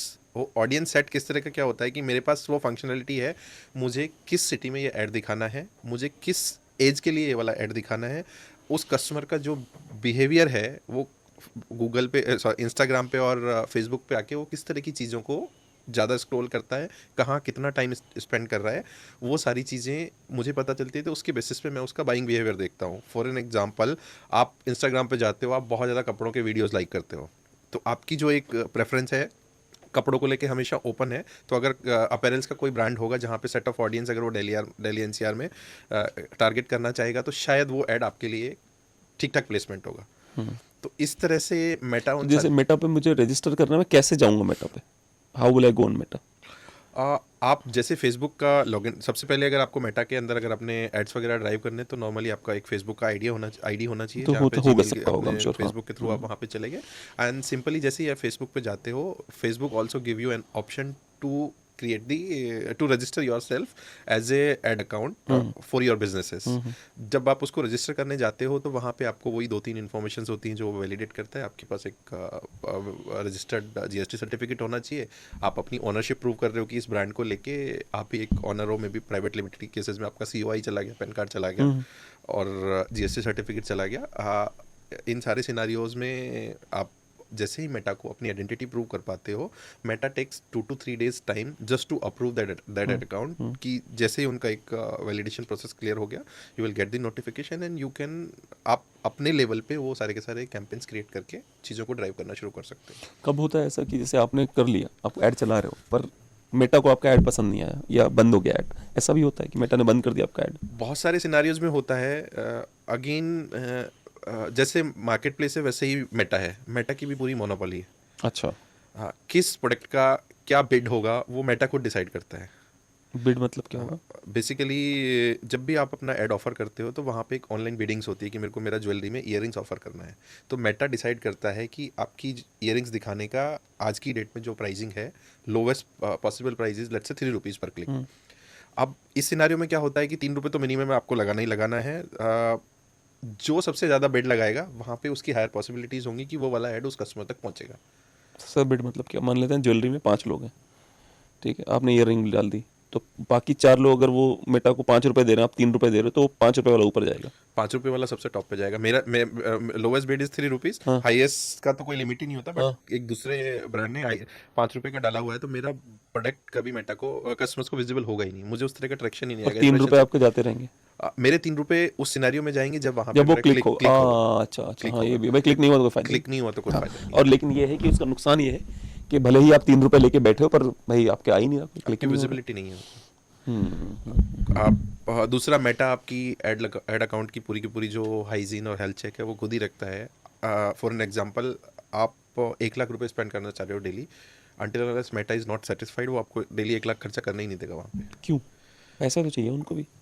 उनको पैसा चाहिए, but they have certain policies. So वो क्या करते हैं, बैकएंड पे कुछ एल्गो चेक करके वो आपका पूरा का पूरा एक जर्नी एवेल्यूएट करते हैं कि you are running the ads with XYZ amount on a daily basis, and ये आपकी हिस्ट्रीज हैं। इस बेसिस पे वो आपको एक लिमिट असाइन करते हैं। वो लिमिट आपकी और आप उनसे लड़ भी नहीं सकते हो, जैसे बस कनेक्ट ही नहीं होता इनके। नहीं। अच्छा, वो नहीं देते फोन नंबर, कुछ नहीं देते? हाँ, मेटा से आपको कॉल्स आएंगी, वो उन कॉल्स पे इनकमिंग नहीं होगा। अच्छा, वो कॉल कर सकते हैं, आप उनको कॉल नहीं कर सकते हो। ये बड़ा सही है। आप उनसे इंसाइट्स मांगोगे, वो इंसाइट्स आपको मिलेंगी नहीं। वो आपको प्रमोशनल चीज़ों के लिए पुश करते रहेंगे। जैसे अभी मेरे केसेस में है कि मेटा से मुझे कभी कभी वीकली कॉल्स आ जाती हैं, because I am spending good amount on Meta. They start कि आप ऐसा करोगे तो ये हो जाएगा, आप ऐसा करोगे तो आप ये कर लीजिए, ये वाली फंक्शनलिटी आपके लिए है। रिवर्स क्वेश्चन मेरी तरफ से गया कि ठीक है, इस पर मैं बाद में बात करता हूँ, पहले आप मुझे बताइए कि मेटा का आप मुझे इनवॉइस अकाउंट दीजिए। सर ये तो मेरी क्राइटेरिया में नहीं आता है। मैं इस पे बात नहीं कर सकता आपसे। हाँ, अच्छा, किसकी क्राइटेरिया में आता है? सर वो फाइनेंस है और वो हमारी रीच में नहीं होता है। तो अरे बाप रे बाप। तो इनकी पॉलिसीज भी एक्चुअली बहुत ज़्यादा ट्रांसपेरेंट नहीं होती ये हैं। पॉलिसी ही नहीं है, पॉलिसी ही नहीं है, ये ओन्ड बाय देमसेल्फ। ये तो वो है कि मतलब भाई बताएगा तुम्हें क्या करना है तो करो, नहीं करना निकलो यहाँ से, साइड नहीं हो करना जाओ। तो निकलो, भाई का मन हुआ तो तुम्हें इनवॉइस अकाउंट दे देगा, नहीं तो कोई बात नहीं। मतलब अब आप ये कह रहे हो कि प्रजातंत्र के अंदर नए राजा आए हुए हैं? आप इसको उस तरह से कह सकते हो कि अभी की केसेस में हम एक ये नए के नए जो आ गए हैं टेक पर्सपेक्टिव में। चलिए मैं आपको आपका ध्यान एक और दिशा में ले चलता हूँ। जैसे जब जर्नी शुरू करी काम करने की, उस समय क्या था, जो कस्टमर सर्विस था, कस्टमर भगवान है, याद होगा आपको तो। यही माइंडसेट था। हाँ, वर्जिन के जो मालिक थे, जो ब्रिटेन वाले थे, उनका था कि मतलब उनका एक क्राइटेरिया था कि मतलब कस्टमर की कॉल अगर एस्केलेट हो रही है तो एक कॉल उन तक भी पहुंचती थी। क्या नाम है, देखना वर्जिन के ओनर का नाम क्या था, मैं भूल रहा हूँ, बेचारे वो भी चले गए थे एप्स्टीन फाइल पे। रिचर्ड बैंसन। रिचर्ड बैंसन साहब का ये था कि मतलब कस्टमर जो है वो हमारा भगवान है। तो अगर मान लेते हैं कि रिचर्ड ब्रांसन के कस्टमर सर्विस में वर्जिन के बहुत सारे अलग अलग ब्रांड भी थे, तो वहाँ फ़ोन किया आपने और पहली बार आपको सेटिस्फाइड नहीं हुआ, आपने एस्केलेशन मांगा। तो एस्केलेशन की पॉलिसी थी कि रिचर्ड ब्रांसन तक भी कॉल जाएगी, वो कॉल बैक करेंगे अगर कस्टमर खुश नहीं है तो। ये इनकी पॉलिसी थी। फिर एक ब्रांड था ज़ैपोज, जो अमेरिका का, जिसको टोनी हाइश नाम के व्यक्ति थे, बहुत अमेजिंग बंदा, ठीक है, जापानीज़, और ज़ैपोज नाम की कंपनी का ओनर जो शूज़ बेचते थे ऑनलाइन। जो अपुष्ट खबरें हैं, श्योर नहीं हूँ मैं, इनकी कंपनी को अमेजॉन ने हॉस्टाइल टेक ओवर किया। $700-750 मिलियन कंपनी थी इनकी, हॉस्टाइल टेक ओवर की। जबकि ये जो टोनी हाइस साहब हैं, ये उसको अमेजॉन का जो मालिक है गंजा, जेफ बेजोस, उसको ये सेंसी कहते थे। सेंसी होता है जापानीज में गुरुजी। ये लोग इतने इंप्रेस होते थे उससे। उसने इनकी कंपनी को हॉस्टाइल टेक ओवर किया। टेक ओवर करने के बाद इन्होंने ऑटोनोमस का शर्त रखा कि हम ऑटोनोमस ही रहेंगे, हम अमेजॉन नहीं बनेंगे। ऑटोनॉमस खत्म करने के चक्कर मार दिए गए। देखना जरा इनकी टोनी हाइश की डेथ के बारे में। टोनी हाइश का 27/9/2020 को 46 वर्ष की आयु में धुएं के कारण दम घुटने से हुई जटिलताओं के चलते निधन हो गया। कनेक्टिकट में घर में लगी आग, घायल होने के बाद ब्रिजपोर्ट अस्पताल में निधन हुआ। हाइश को ऑनलाइन रिटेलर को ग्राहक सेवा क्षेत्र में, समझ रहे हैं आप, और धुएं से क्यों दम घुटा इनका वो भगवान जाने। क्योंकि वो जो ऑटोनोमस थे, शायद दो, देखना टोनी हाइश ने अमेजॉन को कब बेचा था। आप लोग बड़े बिजनेसमैन हैं, आपको समझाना जरूरी है कि लोग किस हद तक जाते हैं। क्या, हाँ, 2009 में 1.2 बिलियन में बेचा गया था। तो 2020 तक ऑटोनोमस के चक्कर में ये निपटा दिए गए कि भाई अब ऑटोनोमस नहीं हो सकता। अब देख जरा, अब इनके जाने के बाद देख क्या हुआ। इनके जाने के बाद अब क्या अमेजॉन का वो हो गया, मोनोपोली हो गई पूरी तरह से। कि लिख दो ज़ैपोज़ की ऑटोनोमस खत्म कर दिया कि अभी भी है, अभी भी अमेजॉन में ऑटोनोमस है या अमेजॉन ने ले लिया। मैं आपको प्रूव कर रहा हूँ सामने आपके सारी चीज़ें। I am just connecting the dots, that's what I am doing. जुलाई 2009 में ये कंपनी उनको बेची गई। ज़ैपोज़ का अधिग्रहण की घोषणा इस सौदे के तहत ज़ैपोज़ अपनी प्रबंधन टीम, ब्रांड और इतना अमेजिंग है ये कंपनी ज़ैपोज़। इसने क्या किया था कि जैसे मान लीजिए ज़ैपोज़ में आपने वाइस प्रेसिडेंट सेल्स कर लिया, उसको सैले को भी पहले 1 महीने तक कस्टमर सर्विस कॉल अटेंड करनी है। डायरेक्टर हायर हुआ, पहले 1 महीने तक कॉलिंग करेगा वो। कॉलिंग मतलब ये कंपनी की शर्त है, आप आएंगे आप कॉलिंग। अच्छा, एम्प्लॉय हायर करेंगे तो एम्प्लॉय के 4 दिन के बाद उसको $2000 दिए जाएंगे, उसने जॉब छोड़ दी तो। अच्छा, हाँ, अगर आप जॉब छोड़ने को तैयार अपनी मर्जी से, आप $2000 और निकलो यहाँ से। ये इनकी पॉलिसीज थी कि मतलब हमारी कंपनी ऐसी है कि हम आपको पैसा देंगे, अगर आपको नहीं समझ में आ रहा, आप पैसा लो, निकलो, निकल जाओ। बट अगर आपको स्टे करना है तो पहले कस्टमर की प्रॉब्लम समझिए। नहीं, जो स्टे करने की शर्तें अलग हैं, स्टे करने का उनको अलग ही, पूरी ट्रेनिंग ही अलग है उनकी। पर चौथे दिन आपको $2000 रेडी करके, अगर आपको नहीं पसंद है भाई साहब पैसा लो, जाओ आप यहाँ। जबकि आपकी 4 दिन की सैलरी $50 ही बनती है। हमारी तरफ से और पैसा लो और छोड़ो जॉब को। मतलब चौड़ापन देख रहे हो उनके ब्रांड का आप, कि मतलब हमें वो लोग चाहिए जो हमारे ब्रांड को लेकर रिलेट कर ब्रांड वैल्यूज को। ज़ैपोज़ में अगर आपने कॉल किया, एक जमाने में इनका ऐसे हुआ करता था कि आपने बोला कि यार मैं ना मैनहट्टन में इस गली में फंस गया हूँ, कस्टमर सर्विस ज़ैपोज़ में ला रहा हो आप कॉल, इस गली में फंस गया और मुझे ना यहाँ से निकलने का रास्ता बताते हो, मैं बहुत परेशान हूँ। तो बोलेगा सर एक काम करो, आप वहीं पे रुको, ठीक है, मैं 911 मिला देता हूँ आपके बिहाफ पे, आप टेंशन मत लो, आप पुलिस पहुँच जाएगी आपके पास। मतलब कस्टमर सर्विस की कोई लिमिट नहीं थी उनकी, आप कुछ भी पूछो। उनको ये ट्रेन किया जाता है, कस्टमर कुछ भी पूछेगा, आप ये नहीं देखेंगे क्या पूछा जा रहा है, सब्जेक्ट क्या है, आप जवाब दीजिए, ठीक है। प्रारंभिक स्वतंत्रता, कई वर्षों तक अमेजॉन ने ज़ैपोज़ को काफ़ी हद तक स्वतंत्र रूप से काम करने दिया। इसमें 2013 में ज़ैपोज़ को हेलाक्रेसी लागू करने की अनुमति देना भी शामिल था, जो बिना पदनाम वाली एक स्वप्रबंध, नीचे आना, हालांकि ब्रांड स्वतंत्र, तो ये ताइवान और चाइना वाला हुआ कि वन चाइना पॉलिसी चल रही है, ठीक है। स्वतंत्र ज़ैपोज़ ने धीरे धीरे कुछ परिचालन पहलुओं पर एकीकृत किया, जैसे 2019 समय बदलने के साथ 2019 तक, सुनिएगा, सत्ता का वादा तो किया गया था, लेकिन 2019 तक रिपोर्टों से संकेत मिला कि अमेजॉन के अधिकारी ज़ैपोज़ के वित्तीय प्रदर्शन और प्रबंधन प्रयोगों जैसे हेलोक्रेसी को लेकर कम धैर्यवान होते जा रहे हैं, क्योंकि कंपनी विकास लक्ष्यों को पूरा करने में विफल है। और नीचे आना, bloody hell, I was not aware of this that I will be able to prove this shit right in front of you, I wasn't aware of this.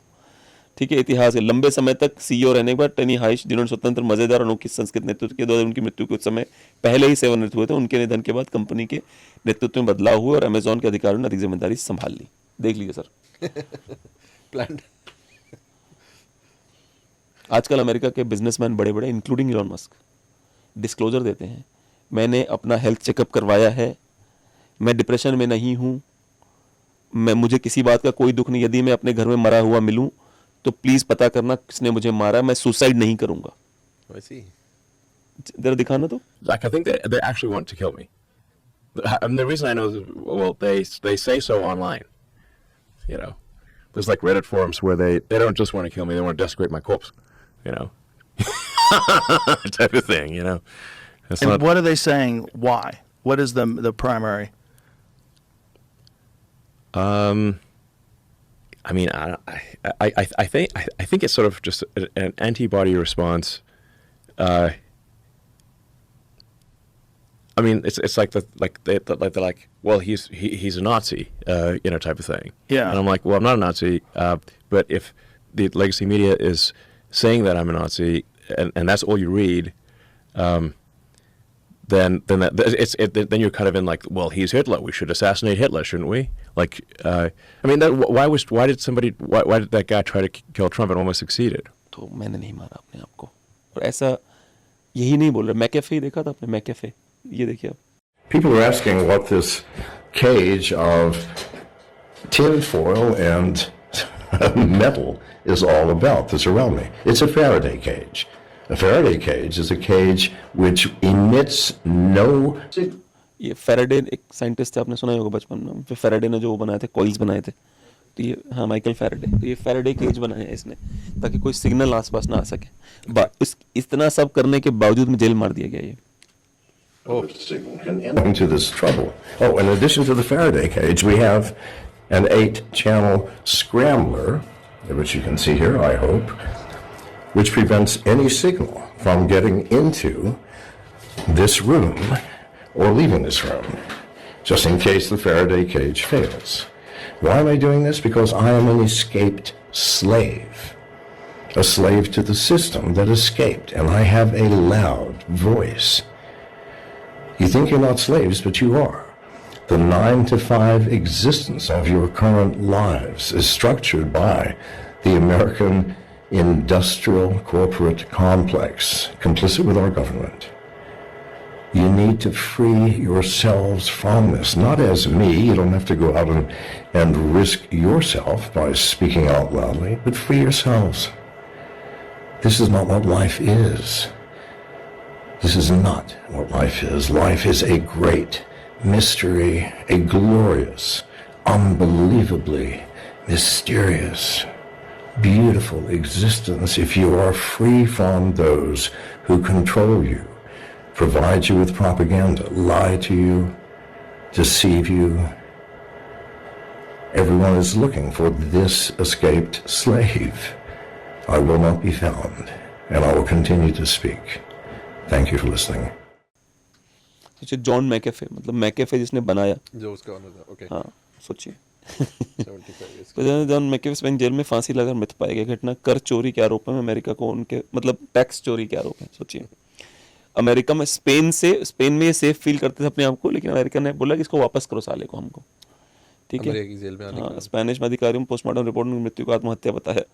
यही तो, अब जैसे इसने ये वीडियो बनाया हुआ है, इसने एक और वीडियो बनाया है, वो भी डालूंगा। उसमें लिखा है उसने, मैं कोई आत्महत्या करने नहीं, मेरा हार्ट बहुत अच्छे से काम करता है, मैं बिल्कुल मेंटली ठीक हूँ भाई, मैं कोई आत्महत्या नहीं करने वाला हूँ, फिर भी आत्महत्या कर ली इसने।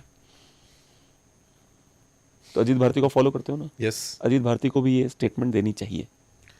अभी तो उनके साथ जिस तरह से ये यूजीसी के बाद हुआ है, अजीत भारती को ये 1 मिनट का वीडियो भेजना चाहिए सबको। दोस्तों, मेरी माता जी का निधन हुआ है, बात अलग है, पर ना मैं सुसाइडल हूँ, ना मेरा हार्ट में प्रॉब्लम है, ना मैं कोई ऐसा सोच रहा हूँ, तो मैं आत्महत्या करने के बिल्कुल मूड में नहीं हूँ। देना चाहिए उनको ये स्टेटमेंट, क्योंकि हम अमेरिकनाइज्ड हो रहे हैं। विकास, हाँ, विकास अमेरिका से आ रहा है हमारे यहाँ पे। अगर हम जो क्या कहते हैं उसे, अपने देश के नेशनल स्टॉक एक्सचेंज के एडवाइजर रॉथस्चाइल्ड को बना रहे हैं, तो इसका मतलब हम अमेरिकनाइज हो चुके हैं।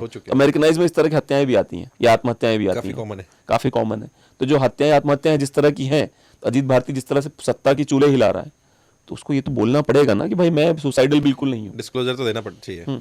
दिखा ना वो रॉथस्चाइल्ड जो आया भारत में, नेशनल स्टॉक एक्सचेंज का एडवाइजर बना रहे हो यार ऐसे आदमी को। NSE appoints। NSE appoints Rothschild and company to IPO advisory. मुझे भी डिस्क्लोजर दे देना चाहिए शायद। हाँ, जिस तरह से 2010 दशक में दौरान एडमंड डी रॉथस्चाइल्ड स्विस निजी बैंक के प्रमुख एरियन रॉथस्चाइल्ड घनिष्ठ पेशेवर, ठीक है, वित्तीय सलाहकार। ली को ईमेल 10 में पता चला 2013 और 2019 के एप्स्टीन ने एरियन डी रॉथस्चाइल्ड और डायमंड डी रॉथस्चाइल्ड समूह को लेकर सलाहकार सेवाएं प्रदान की, जिनमें जोखिम विश्लेषण, रणनीतिक परामर्श और अमेरिकन न्याय विभाग के समझौतों में सहायता शामिल है। $25 मिलियन का समझौता 2015 एप्स्टीन की firm Southern Trust Company Inc Edmond de Rothschild holding के ASA के बीच में $25 मिलियन का एक समझौता हुआ, जिसका प्रतिनिधित्व एरियन डी रॉथस्चाइल्ड ने किया था। सक्रिय भाग ईमेल से पता चलता है कि एप्स्टीन बैंक के लिए संवेदनशील मामलों में शामिल थे, जिसमें आंतरिक पारिवारिक विवादों को सलाह देने और नियामक मुद्दों के प्रबंधन में मदद करना शामिल था। करीबी एवं व्यक्तिगत संपर्क। दस्तावेज में पता चला एप्स्टीन और एरियन डी रॉथस्चाइल्ड की 2019 में उनकी गिरफ्तारी से पहले न्यूयॉर्क और पेरिस में दर्जनों भर ईमेल और मुलाकातें हुई थी। ये बंदा अपने आप को जैसे मान लेते हैं आप बहुत बड़े आदमी हो, तो मैं आप ये बोलता था मैं रॉथस्चाइल्ड का रिप्रेजेंटेटिव हूँ। एक यही वर्ड बहुत है आपके लिए। मेरी बात समझो, सुनो, कहीं आत्महत्या न कर लो आप। अब ये लोग हमारे देश में घुस रहे हैं। it's crazy actually। These people are getting inside our country. So what They are now ruling the NSE, so then we can think of। again the problem is we don't want such विकास। हमको ये विकास मत दो भाई। हम इतने विकसित नहीं होना चाहते कि हम अमेरिका बन जाएं। इतने विकसित हम नहीं होना चाहते हम स्पिरिचुअलिटी खत्म कर दें इस देश की। हम जैसे हैं ठीक है। अरे हम ठीक हो जाएंगे नॉर्मल तरीके से भी। हम जब हम पहुंचे थे इतने ऊंचाइयों पर, जब अंग्रेज आने से पहले हम दुनिया के 28% GDP पे थे ना हम, तो हम रॉथस्चाइल्ड और मर्डर करके नहीं थे हम। मतलब क्या चल क्या रही है कि जरूरत क्या है इसकी भाई। जो बेसिक एक्चुअली पता है इस तरह की विकास जरूरत कब पड़ती है, जब आप अंदर से खोखले हो जाते हो। क्योंकि वही वाली बात है कि जो बंदा इन्वेस्ट कर रहा है वही पैसे लेके निकलने के चक्कर में पड़ा हुआ है। और पॉलिटिकल पार्टीज का भी यही हाल है। जो लीड कर रहा है उसको लग रहा है कि मेरा स्विट्जरलैंड में अकाउंट है कि नहीं है, मैंने ऑस्ट्रेलिया में आइलैंड खरीदा, भागूंगा तो कहाँ जाऊंगा। ये प्रॉब्लम है, ये बहुत डीप प्रॉब्लम है। तभी आपको वो सारी चीजें हाइड करनी है, उस पोजीशन पे अपना बंदा फिट करना है कि जब तक मैं रहूं वो चीजें। हाँ बिल्कुल बिल्कुल। और ये प्रॉब्लम बहुत सीरियस है। मैं समझ नहीं पाता हूँ ये प्रॉब्लम की मतलब जैसे अभी तक आपको लग रहा होगा कि नहीं, if you work really hard the results are there. What if Meta आपको किसी आपने you spoke to somebody badly और उसने मेटा वालों को फोन कर दिया इसको रगड़ो साले को, ये कहाँ कर रहा है ऐड। Back to zero. मुझे तो एक तरह से देखा जाए तो मेरा कितना भी हार्ड वर्क है, मुझे तो मेटा ड्राइव कर रहा है। कल को मेटा के साथ मेरी रिलेशनशिप किसी भी एंगल में डिस्टर्ब होती है तो दे लिटरली कहते हैं ना, they own our asses. True है ना, डिस्पाइट ओनिंग एवरीथिंग हाँ, you are still slave to them. Slavery ही है, Slavery है। आप उनके खिलाफ नहीं बोल सकते हो। अच्छा स्लेवरी आप बात करो कल को कुछ भी। हाँ, like we are slaves which were making some money. Market open है कहाँ पे? स्लेवरी का तरीका बदल गया। तरीका बदल गया है। ये कौन सा मार्केट है भाई जहां पे मुझे इस तरह से वो करना पड़ रहा है? अच्छा, इसी वजह से सड़क की दुकानें बंद करना चाहते हैं। ये सड़क पे दुकानें अभी इंडिविजुअल चलती हैं, इंडिपेंडेंट है, नहीं चाहिए उनको इंडिपेंडेंस, हो सारा मार्केट अपने पास चाहते हैं। सड़क की दुकानें बंद क्यों करना चाहते हैं? क्या कारण है? यही कारण है, स्लेव्स बनाना चाहते हैं। इंडिविजुअलिटी क्यों चाहिए? नहीं चाहिए, स्लेव्स बनो हमारे, गुलामी करो हमारी। विकास के नाम पे गुलामी करो। बिल्कुल, विकास का तो परिभाषा ही है, गुलामी करो हमारी। आप हर कोई गुलामी करवाना चाहता है, डिपेंड करता है कौन कैसी गुलामी है। मतलब लिटरली स्लेवरी का। और जो अमेरिका से भारत में यही तो आ रहा है, जो वो मैकेफी कह रहा है कि सिस्टम, मैं उनका वो स्लेव, भागा हुआ स्लेव हूं जिसको पकड़ नहीं पा रहे हैं, जो बोलता बहुत ज्यादा है। यही बोल रहा था ना, वही स्लेव जो बोलता बहुत ज्यादा, इसको पकड़ नहीं पा रहे। तो क्यों हम उसके साथ ऐसा क्यों हो रहा है? क्योंकि क्यों मार दिया गया वो? क्योंकि स्लेव भाग नहीं सकता। अमेरिका में जब स्लेवरी अपने पीक पे थी 17वीं 18वीं सदी में, स्लेव भागता था उसको बहुत बुरी तरह मारते थे। वो कुत्तों से निछवा के मारते थे। वो कुत्ते को डाल दिया, कुत्ता खा गया उसको। अगर कोई भागा हुआ स्लेव था तो उसके ऊपर लोहे में लिख के एक उनके पास टैग पड़ा होता था कि ये भागा हुआ स्लेव है। लोहे में लिख के उसके सीने पे पेस्ट कर देते थे, जला के, ताकि वो कहीं जाए तो लोग पता नहीं भागा हुआ है साला, इसको अलग तरीके से ट्रीट करना है। सिस्टम की स्लेवरी कर नहीं रहे हम, साफ साफ दिख रहा है। जैज एंड सिजल ने अगर कोई दुकान खोली होती है हाइपोथेटिकली कहीं पे, है ना, इंडिपेंडेंस पूरी होती है आपके पास कि भाई मैं जो मर्जी वो करूंगा, ठीक है। यहाँ पैसा है पर स्लेवरी भी है स्लेवरी है। साथ में। आपका मतलब मुझे तो आश्चर्य होता है कि मतलब मेरे से तू पैसा भी ले रहा, कस्टमर सर्विस नहीं दे रहा मेरे को, तो मतलब गुंडागर्दी देख तेरी। अभी कुछ सालों, जब हम कुछ साल 10 साल पहले चले जाओ, एयरपोर्ट पे एयरप्लेन के लोग, इंडिगो के, टाटा वाले, सब लोग कैसे बात करते थे, सर आइए प्लीज आइए। अब तो पीटने को उतारू हो गए वो। अभी तो सिनारियोज ही, आप कस्टमर सर्विस तो एक्सपेक्ट ही नहीं कर सकते ना। हाँ, लोग लिटरली आपको पीटना चाहते हैं कि मतलब बोल तू साले, बताता हूँ तेरे को मैं भी। सर्विस लेवल जो है कस्टमर सर्विस का, वो इतना नीचे आया है अभी लास्ट 5-6 ईयर्स में। पहले जैसा आपने कन्वर्सेशन शुरू किया कि कस्टमर भगवान होता था, लोगों की थॉट प्रोसेस होती है, आज से 5 साल 7 साल पहले अगर हम लोग बात करें तो इंडिया में भी शायद हम लोग यही सोचते थे। अभी मैं एक एग्जांपल दूंगा, एक ऑनलाइन फूड प्लेटफॉर्म है जिसके थ्रू मैंने डोमिनोज पे पिज़्ज़ा ऑर्डर किया, आज से 3 महीने पहले की बात है। जब मैंने ऑर्डर किया, मुझे बोला कि आपका 35 मिनट में डिलीवरी आ जाएगा। प्रीपेड ऑर्डर था, मैंने ऑर्डर कर दिया। 40 मिनट हुए, 45 मिनट हुए, आप इनको रीच कर नहीं सकते हो। AI इन्होंने डाल रखे हैं, AI के बेसिस पे एक जो स्क्रिप्टेड आंसर है, sorry for inconvenience, it got delayed due to some operational challenges etcetera etcetera. 1 से सवा घंटा हो गया।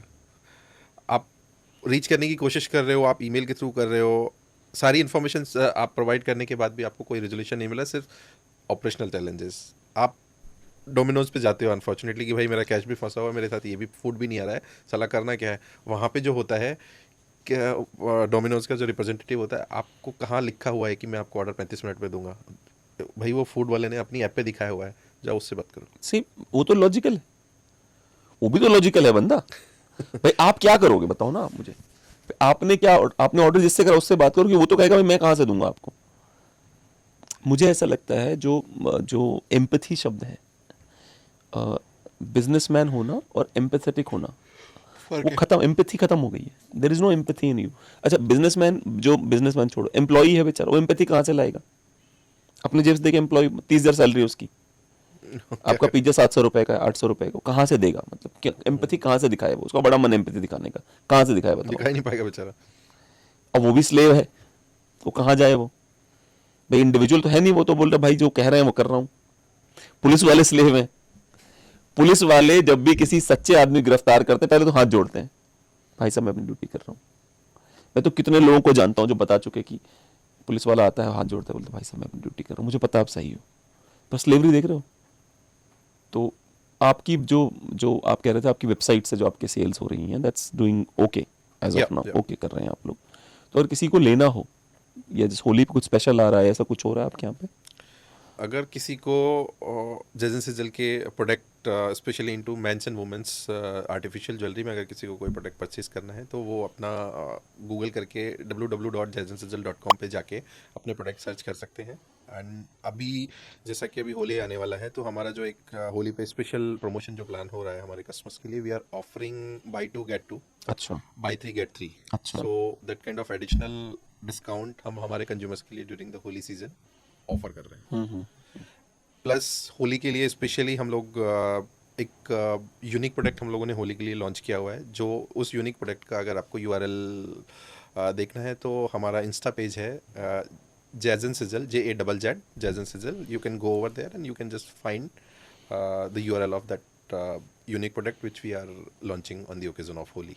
अच्छा, अच्छा। तो जैज एंड सिजल्स, ठीक है। और जो आपकी जो पार्टनर आई थी लास्ट टाइम, तो अभी उनका क्या रोल है? Like are you guys still working together, और क्या वो सही चल रहा है उस तरफ का? हाँ, श्रुति मिर्चंदानी जी, जी। जो जैज एंड सिजल की को-फाउंडर भी हैं, एंड उनका रोल अभी भी बहुत इंपॉर्टेंट है सिस्टम में। जो हमारा ओवरऑल जो मर्चेंडाइज से रिलेटेड या ऑपरेशन से रिलेटेड जो हमारी जर्नी है ओवरऑल, वो एंड टू एंड वही टेक केयर करती है। मार्केट में हम लोगों का किस तरह का डिज़ाइन है जो ट्रेंड में है, और किस तरह की कलेक्शन और थीम हम लोगों को लॉन्च करनी चाहिए, अंडरस्टैंडिंग द कस्टमर पर्सपेक्टिव, वो सारा का सारा जो पोर्शन है, she is only managing. And I would also highlight कि टीम का रोल एक बहुत इंपॉर्टेंट होता है, जो आपने शुरू में स्टार्ट भी किया था। जैसे मैं भी लकी था कि मेरे को मेरे सीनियर्स अच्छे मिले, ऑब्वियसली उन्होंने कुछ देखा होगा, तभी मेरे को वो सारी अपॉर्चुनिटीज़ उन्होंने दी होंगी। अदरवाइज एक छोटे से स्कूल से पास आउट करके और इन सारी चीज़ों के बाद एक डायरेक्टर लेवल पे रीच करना और फिर एंटरप्रेन्योरशिप के बारे में सोचना भी मतलब एक थोड़ा सा मुश्किल लगता है। कभी कभी मैं खुद देखता हूँ कि मैं 20 साल 22 साल पहले कहाँ था और आज कहाँ हूँ, तो शायद मैं कभी ये ड्रीम कर भी नहीं पाता। अब इसी सिनेरियो में जैसे मेरे साथ टीम है मेरी, जहाँ जहाँ मैंने जॉब किया, तो I have picked certain people जो दो देर आर पॉसिबिलिटी कि उनका जो एजुकेशन लेवल और उनका जो डिग्रीज हैं वो शायद उस तरह की नहीं है, बट उनका जो रियल पोटेंशियल है वो बहुत ही क्लियर है। मुझे पता है कि ये कहाँ क्या पोटेंशियल करता है। कुछ स्टाफ्स ऐसे भी जो काफ़ी ग्राउंड लेवल से उठ के आज की डेट में एक अच्छी पोजीशन पे आए हैं। तो मेरा यहाँ पे बोलने का सेंस ये है कि अगर आप बहुत अच्छे एफर्ट डालते हो, आपकी एजुकेशन मैटर नहीं करती है, अगर आप खुले दिल से और एक रेस्पॉन्सिबिलिटी ऑनरशिप के साथ चीज़ों को डिलीवर करते हो, तो अपॉर्चुनिटीज़ की कमी नहीं है और आप अपने आप को मार्केट में प्रूव करके सक्सेस ला सकते हो इंडिविजुअल के लिए भी। ठीक है, on that note thank you very much that you came to our show. Thank you, Shashि.